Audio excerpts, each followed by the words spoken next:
Assalamualaikum warahmatullahi wabarakatuh. My name is ADILAH ZULKIFLI. Assalamualaikum warahmatullahi wabarakatuh. My name is Farzana binti. Hi, my name is IRENE. Hi, Assalamualaikum. My name is BALQIS binti NORIZAL. Assalamualaikum to Madam Sapura and my fellow classmate. My name is NURUL NAJIHAH binti SAAT. Yahoo or Yahoo Inc. is a multinational internet services company headquartered in Sunnyvale, California that has been owned by Verizon Communications since 2017. Jerry Yang and David Philo, both graduate students at Stanford University in California, launched it in 1994. Yahoo delivers online tools, information, and links to other websites to its customers. Philo and Yang named their project Jerry and David's Guide to the World Wide Web at first, but renamed it to Yahoo in April of 1994. The acronym for the term is yet another hierarchical of features oracle. In the fall of 1994, Yahoo had its first million hit day when almost 100,000 unique people visited the site. In March 1995, Philo and Yang formed their company after realizing they had hit across a potentially popular and lucrative website. Sequoia Capital, the same business that invested in Apple Computer, Atari, Oracle, and Cisco system, came on board. Yahoo swiftly put a management team that included numerous industry experts. Yahoo quickly evolved into a web portal, acquiring a number of firms in order to expand its offerings and attract more users. In 1997, Yahoo launched Yahoo Korea and built the internet navigation service Netscape Guide for Netscape Communication, which is now part of America Online. In 1998, Via Web, which is the e-commerce software, WebCall, which is an online scheduling tool, and Yoyodyne were added to the company's growing list of acquisitions, which is internet direct marketing. In 1999, Yahoo purchased software company Encompass and later signed an agreement with Spring to offer information to Spring mobile phone consumers. Yahoo established the Yahoo B24 B2B marketplace the next year, announcing its entry into the business-to-business industry. In 2000, Yahoo expanded substantially into the internet media field by purchasing email communication provider eGroup and monitoring position in internet phone services provider Net2Phone. In the same year, Yahoo debuted its streaming video application Yahoo Player, as well as the web broadcast channel Finance Vision. Yahoo shifted from Intomi to Google as their search engine supplies in June 2002. In 2002, Yahoo formed agreement with telecommunication and internet providers such as AT&T Wireless and CBC to compete with AOL. Yahoo abandoned Google-powered search results on February 18, 2004 and reverted to its own technology.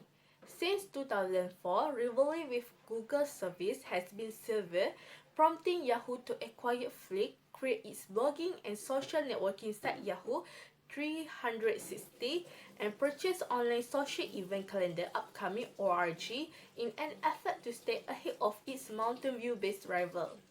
Yahoo is a leading global internet communication, commerce, and media firm that provides a complete branded network of service to over 345 billion individuals each month worldwide. Since November 2006, Yahoo and MySpace has been fighting for the title of the most visited websites in the United States. Yahoo Technology Incubator is working on new service to add to the company website in order to attract and keep as many internet users as possible. So the first issue of the case study is the exorbitant remuneration package. So in the case study, it has been stated that Di Castro was paid a huge amount of remuneration, although he showed the poor performance in Yahoo. So Yahoo company actually showed the failure to the organization when they paid the high salary to the top management. The question is whether there are any impact of revenue to the company. Okay. So it obviously have a big impact to the revenue of the company, since the money has been used to pay for top management instead of focusing on the product of the company. Because before the company to hire Di Castro, they need to pay him a huge amount of money just to ensure that Di Castro accept the Yahoo. And then the other question is, Di Castro as an executive in Yahoo, is he actually can have a share? And if he can, how it actually happened? What is the reason? So the question also has been asked, like, how Di Castro managed to make an agreement about the huge remuneration package to Thai, and who is actually agreed with the agreement. Besides that, Di Castro also he also received the benefit of $1 million as a compensation for him for taking his previous employment in Google. So the failure of the company also can be seen when there is a non-qualified basis on determining salary of Di Castro. So the company should really do research on what basis they should allocate a big amount of salary to Di Castro. Okay, so the second issue of the case study is the appointment of non-competent top management. So the top management are supposed to be competent since they will lead the company to be more successful. The non-competent top management will lead to the failure of the company. In the case study, we can observe that the board consideration has been neglected. The reason is because there is no one can give their consideration when CEO Marissa Mayer appointed Di Castro as the CEO of the Yahoo. As the appointment of Di Castro is just only be made by CEO Marissa Mayer. So the issue has been questioning is the employment of director are not competency. Director has higher position than CEO, but why CEO can make decision to appoint Di Castro without any consent from director? In addition, CEO Mayer also did not respect director's concern about the background of the person to be appointed. CEO Mayer supposedly to make a background check before appointing Di Castro as the COO of Yahoo. However, we know that CEO Mayer herself have the history working at Google with Di Castro, and she believed that Di Castro could be able to improve the business of Yahoo. CEO Mayer have also asked whether she have unethical manner involving within the appointment of top management, because she's supposed to have ethical manner and respect the consideration of director. She's supposed to be professional and ask for the consideration of directors whether to appoint Di Castro as the CEO. And the third issue of the case study is about the ineffectiveness of the top management. So the appointment of top management and the salary was supposed to be decided by the board of the directors through committees. So this actually shows how ineffective the board directors, since they are not making an effective decision. They did not make a firm decision making without proper information, because as we can see from the case study, where they did not have any consideration about the appointment of the Di Castro, since the only one that have the consideration is CEO Mayer. So they did not make a firm decision without proper information. Board directors are also supposed to search the information before appointing someone, because board director also can also are not be able to enforce their opinion, since CEO Mayer just ignored and appointed Di Castro. Supposedly CEO Mayer should never ignore and ask for the opinion before the appointment of the Castro. Besides, board of directors are supposed to search the information before appointing CEO Mayor herself, since she did not give them any chance for the directors to give their decision about the appointment. So this is actually a proof that the board cannot manage the company properly. Question of the case study. So for the issue 1, the discussion question is, what is the impact of revenue to the company?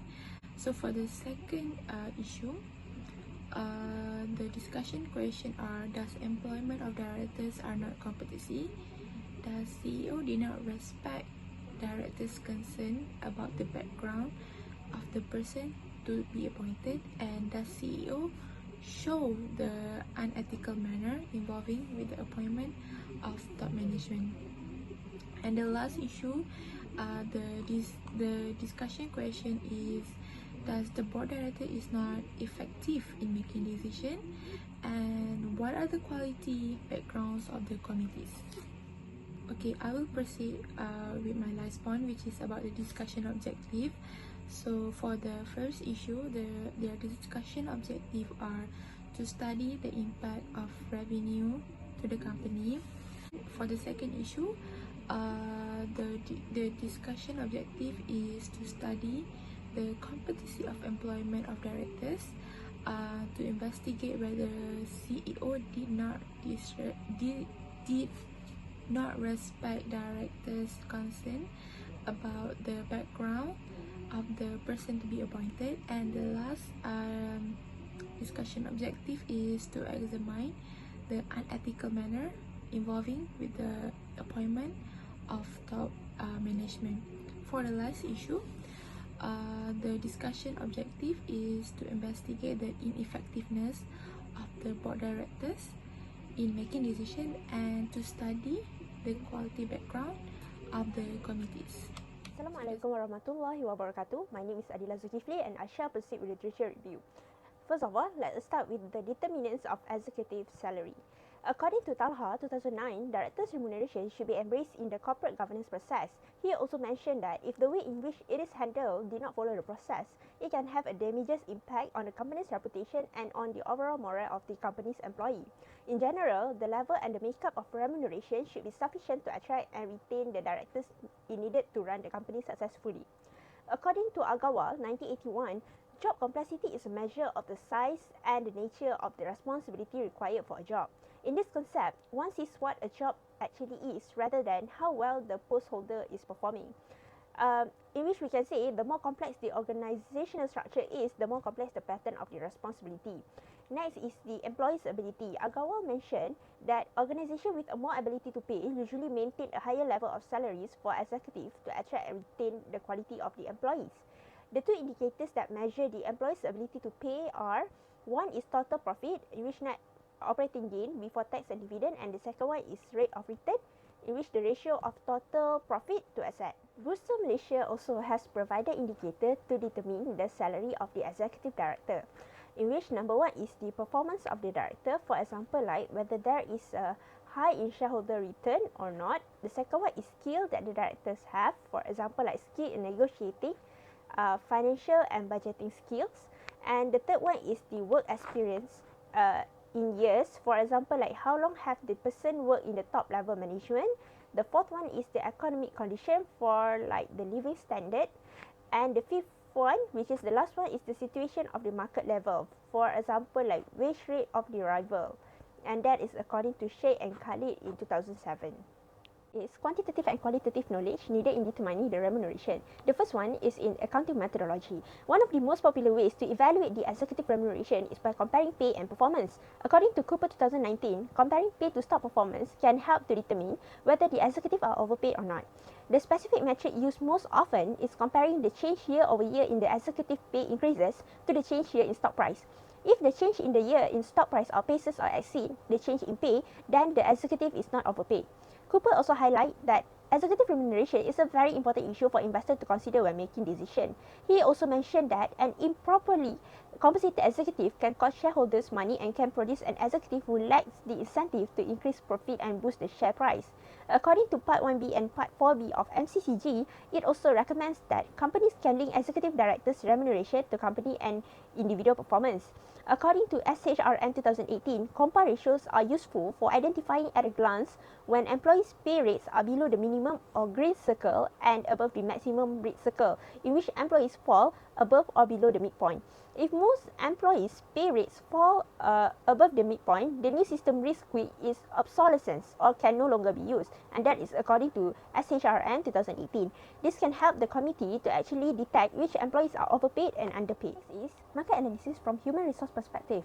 Job analysis is the process of studying a job to determine which activities and responsibilities that include the qualifications to the performance of the job and the conditions under which the work is performed.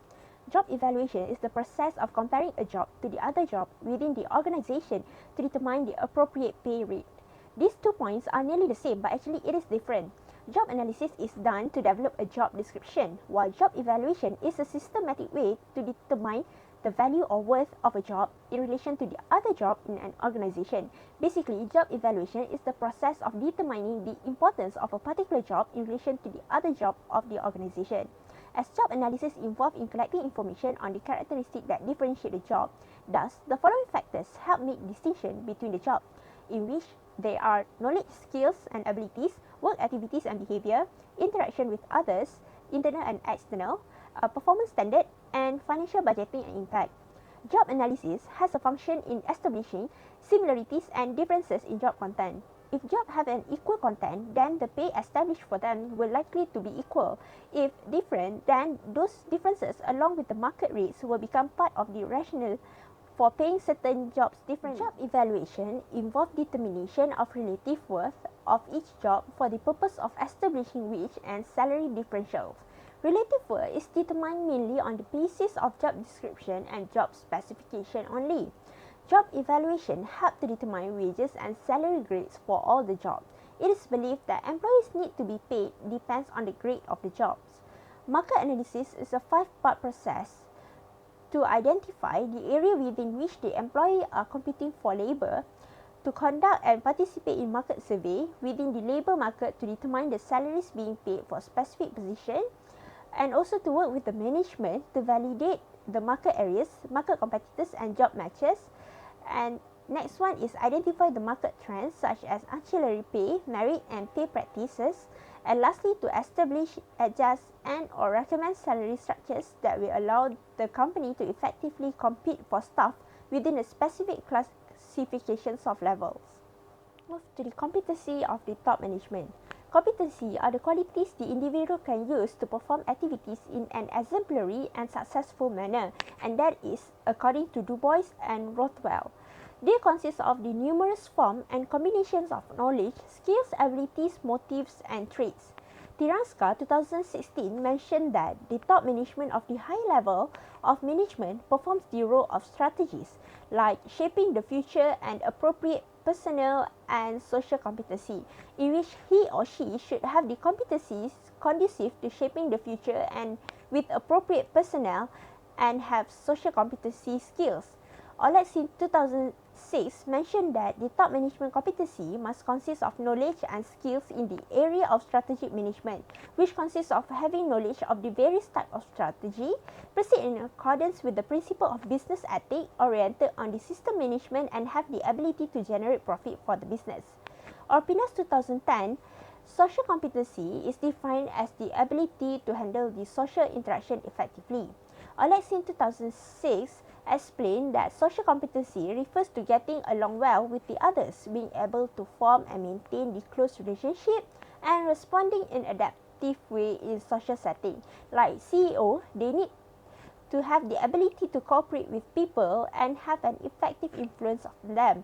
Also, ability to choose people from the key position in the organization and the ability to recognize the common interests of organizational skills. In 2006 also highlights that top management, they need to have a future-looking competencies in which they need to prepare the organization to function effectively and efficiently in the future.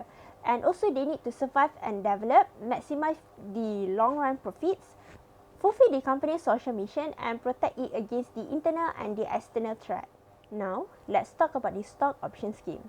Stock option scheme can be defined as the right to purchase share of the corporation at or below the market price at the time the option is granted for a specified period of years.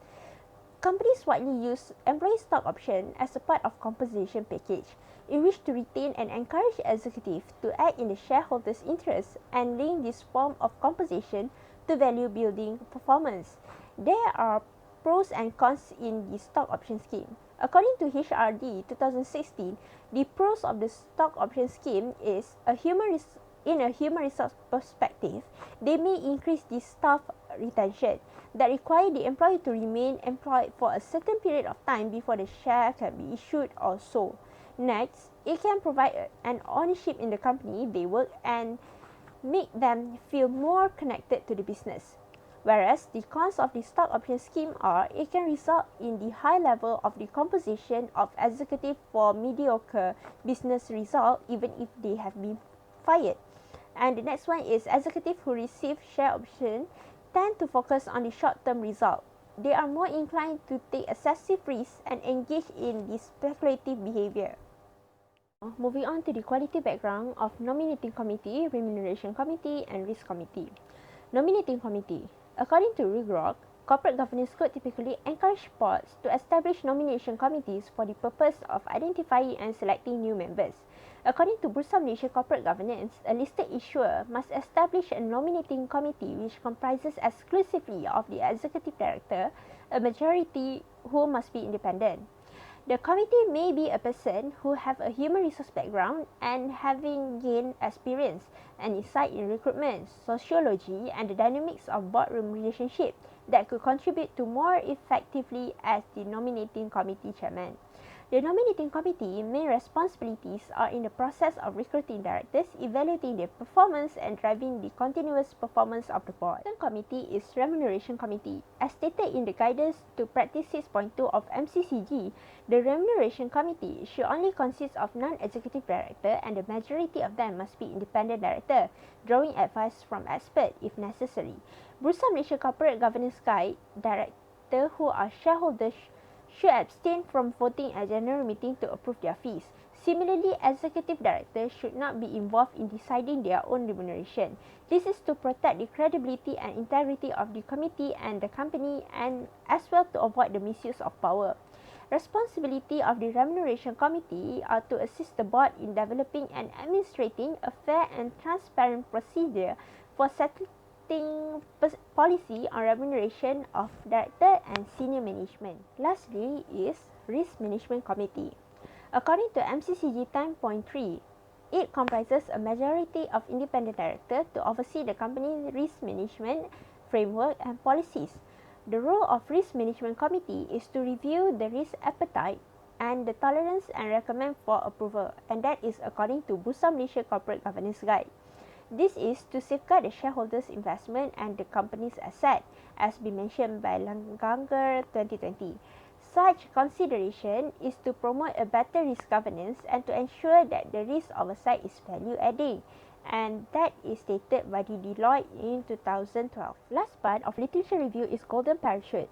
According to Venkateswara Rao, Golden Parachute refers to the agreement that provides the substantial benefits given to a top executive or to a group of executives that provides income when the person is terminated due to corporate restructuring. However, Morrison in 1982 expressed that the opinion of the Golden Parachute are nothing but provision of insurance against the incompetence. This benefit of Golden Parachute includes stock option, cash bonus, severance pay and the combination of these. That is according to Venkateswara Rao. There are pros and cons of Golden Parachute. The first pros is, according to Venkateswara Rao 2015, Golden Parachute are useful for attracting and retaining higher level of employee, especially when the companies are under the risk of corporate restructuring. Golden Parachute will be useful for attracting top level of executive by providing insurance against the risk. And the next one is, according to Prokech 1987, mentioned that with presence of Golden Parachute also, it can prevent anti-corporate restructuring tactics. Top executives can be tempted to delay or even sabotage the effort of the corporate restructuring because they are afraid of losing their own job. With the Golden Parachute clause, it can guarantee their composition in the event of the corporate restructuring which might affect their position. Moving on to the cons, according to Noble 1986, it can drain the company's money. It is which the company will pay the substantial amount of money even when terminating the employees for a good cause. This will definitely drain the organization fund. The secondly is encourage the inefficiency. It will give insurance for the poor performance. Poor performing top executives are being protected through this arrangement in the case of corporate restructuring. So I proceed with the next, which is analyze the case study. So the first point is the exorbitant remuneration package. As based on the case study, the former CEO, De Castro, had received a high severance pay, about $58 million. He had been appointed as the CEO of the Yahoo advertising sale, but he was fired in January as he failed to revitalize the Yahoo advertising sales.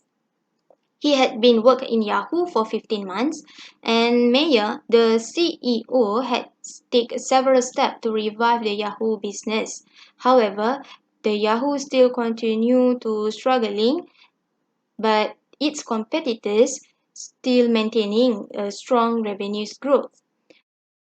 It's been reported that its quarterly profit jumped at the end of the last year, but the revenue sank in a troubling sign for the struggling internet pioneer. The California firm have been reported that the profit up to the 28% in the fourth quarter. Meanwhile, the revenue had slid 6% of it in the same period of year. The investor also were troubled as the 6% were dropped, as well as the revenue for the full year and the Yahoo share also. This situation also does not help the De Castro either. Many may criticize there's lack of the revenue growth has been seen. However, in the reality, the stock is actually up huge, and the investor has decided to take the money off the table as for now. Then the next is for the golden parachute. The golden parachute is actually an agreement between a company and an employee specifying that the employee will receive a certain significant benefits if the employment is terminated. This may include the severance pay, cash, bonuses, stock option, or other benefit. As to further distinguish the golden parachute agreement from the severance payment, the amount of the severance payment is actually based on the year of service of the company. Meanwhile, the golden parachute is actually based on the individual negotiation between the executive and the company. So actually, the golden parachute is much larger and richer as the package of benefits is include stock and option grant, multiple years worth of full compensation with bonus, full vesting in retirement package, and also extend the healthcare coverage. This golden parachute agreement has its names because it provides a soft landing, a financial landing for a terminated executive. As based on the case study, we can say that the $58 million severance package value is attributed to Yahoo rising stock price, while De Castro was in the company.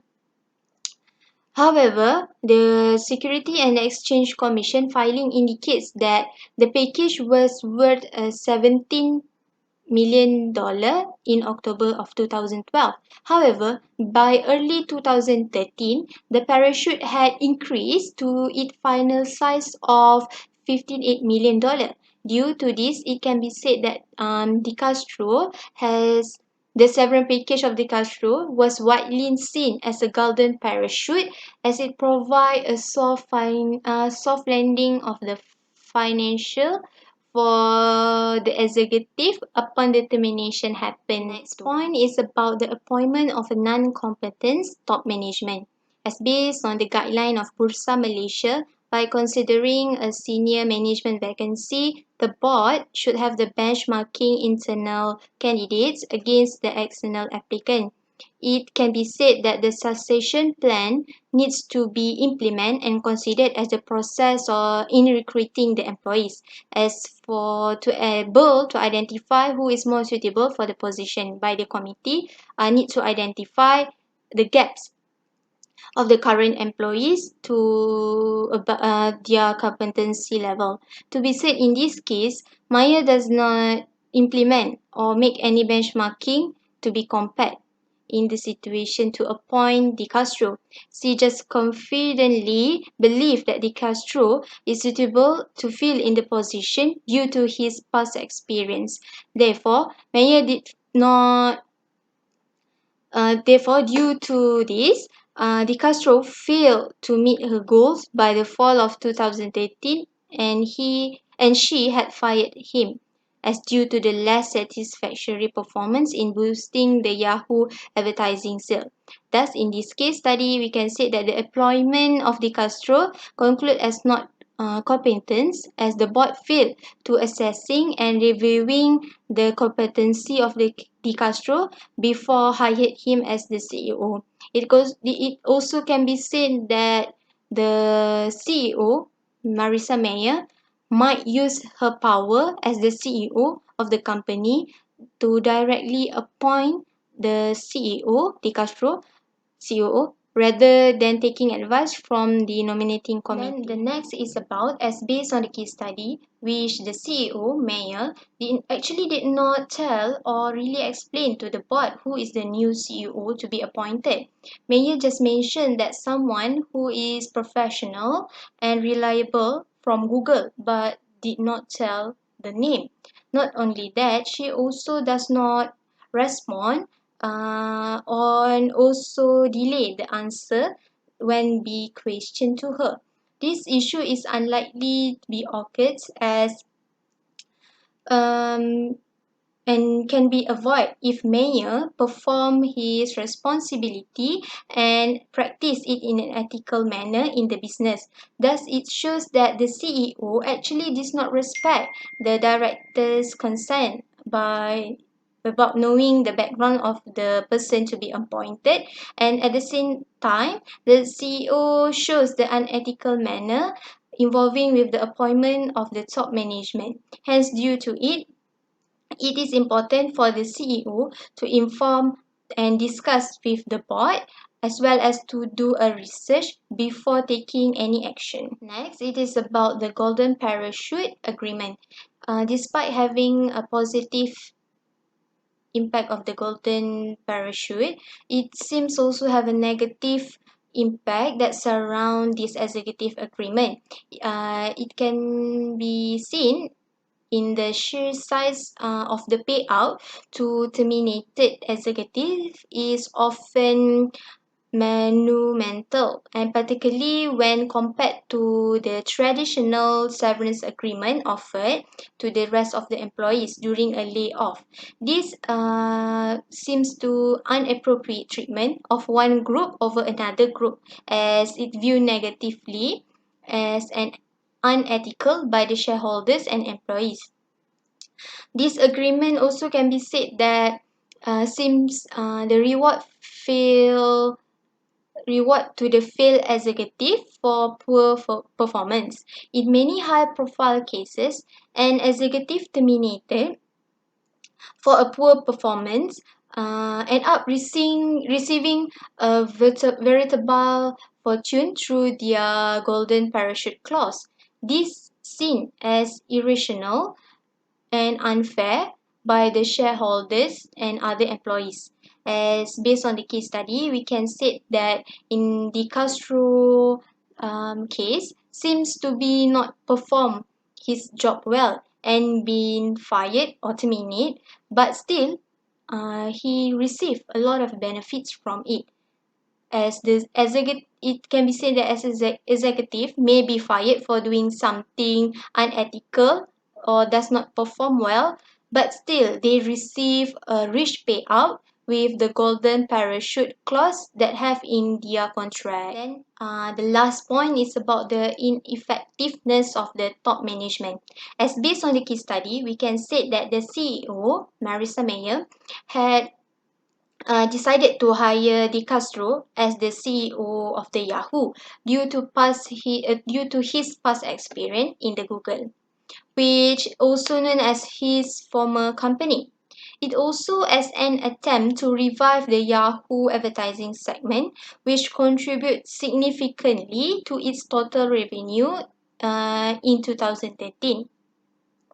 Yahoo had slipped to fourth place, giving the higher place for Facebook and Google. Therefore, Marissa Mayer decided to hire Di Castro as the CEO. However, there are several critiques had been expressed on the Di Castro appointment due to him was described as having a difficult personality, although he is well known as a disciplined and hardworking style, but does not well liked by the other people under him. Nevertheless, despite having a widespread criticism among others, Mayer still stand on her decision and went ahead to hire after receiving the broad approval and without further reviewing and assessing in details the capability of the Di Castro. So this situation can be said that the board director actually does not effective in making decision. They just follow and listen to the mayor despite to ask more detail about the background, the CEO, and or even to prevent the hiring of the Di Castro as the new CEO. Lastly, the next point is about basically to be said that his compensation and award package was originally proposed by Mayer as the director of Yahoo to the committee, in which the committee had gave her the authority to negotiate with the Di Castro regarding to his package. As being based on the guideline practice 6.2 of MCCG, actually, in designing the remuneration package for the director, it should only be done by the remuneration committee without any interference of the executive director. It should and shall only be consisting of a non-executive director, and majority of them are independent directors. It is as to ensure that the remuneration process, decision and policy shall be set through independent and transparent process. Therefore, in this case study, it clearly showed that the recent intervention of the executive director in designing the remuneration package of the Di Castro arrangement, and the committee does not have left any negotiation decision of the Di Castro arrangement to Mayer. Thus, due to it, it can be said that the reliability of the remuneration package made by the committee can be a challenge, since it has not been set through independent and transparent process. It can be said that the quality of the committee is not reliable and effective, as they do not perform their job and task as it should. Okay, the root cause on the issue is the appointment of the incompetent executive director. Okay, the board of directors are not effective in the decision making, which led to the failure of the organization. In the case, the board must be able to make a firm decision making with enough proper information. Okay, this is where the board of directors must be effective on the appointment of the new directors, where it is a matter for considerations and decision by full board upon the appropriate recommendations from board nominations and remunerations on committee. While in the selection process of a new board, the nominations and remunerations committees are the one who will consider the criteria required of a candidates, among others.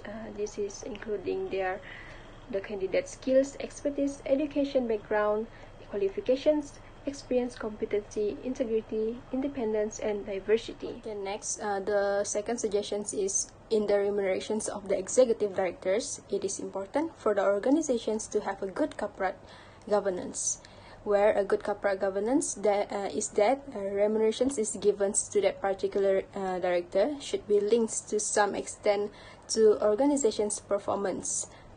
Okay, before the remunerations is being given, it has to be decided by the board of nominations and remunerations committee, which are the directors itself, to determine whether the directors is being rewarded too much or not. The remunerations given must be based on the performance and contributions of the executive directors towards the organization. This is where some boards fail to recognize the importance of the roles of the nominations committee, which leads to the organizations to ineffective nominations committee. This is where an effective nominations committee has far-reaching effects on the organizations, because this committee's work that determines who board leaders will be for many years into the future. Last but not least, the last suggestion is an organization required to have a good committee structure, since any major decisions in the organizations are made at the board meetings. Okay, it must be noted that most of the work that supports and implements board decision making occurs at the committee levels. It shows that every decisions made by the board at the committee levels will influence the organization's performance.